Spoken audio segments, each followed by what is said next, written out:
পূজা মণ্ডপে যায় আজ পর্যন্ত আমরা কোনোদিন বলি নাই রোজা আর পূজা।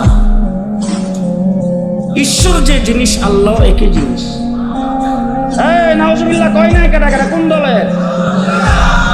ঈশ্বর যা আল্লাহ তা। আমাদের ভাষাই হলো আল্লাহ, আপনাদের ভাষা হলো ঈশ্বর, কোনো বেশ কম নাই। আমাদের হইল রোজা, আপনাদের হইল পূজা। নাউজুবিল্লাহ জোরে কান, নাউজুবিল্লাহ জোরে কান।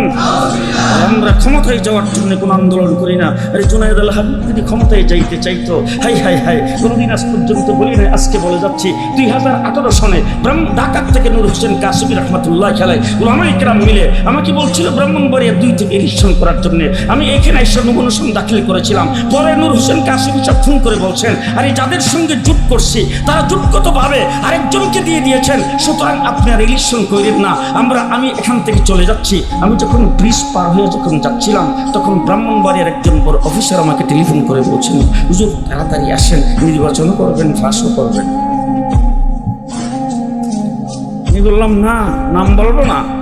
তখনকার সময়ের যিনি সরকারে ছিলেন, সরকারের একজন সবচাইতে বড় দায়িত্বশীল, আমাকে ফোন করে বলছেন খালি এমপি হবেন না, সরকারেও থাকবেন।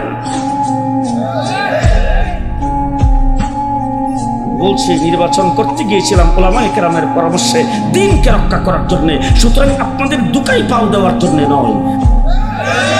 13 মাস রিমান্ডে ছিলাম, এমন কোন নির্যাতন নাই যেটা করে নাই।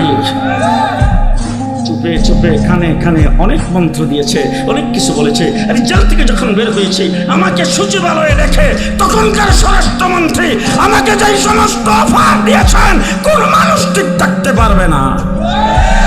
আমি পরিষ্কার ভাষায় বলছি, 13 মাস রিমান্ডে ছিলাম, 2 বছর জেলে ছিলাম। জেলখানার ভিতরে অনেক চাপ আপনারা দিয়েছেন, রিমান্ডের ভিতরে অনেক চাপ দিয়েছেন। মাথা নত করি না, আজকে আপনার দরবারে মাথা নত করতে আসি নাই।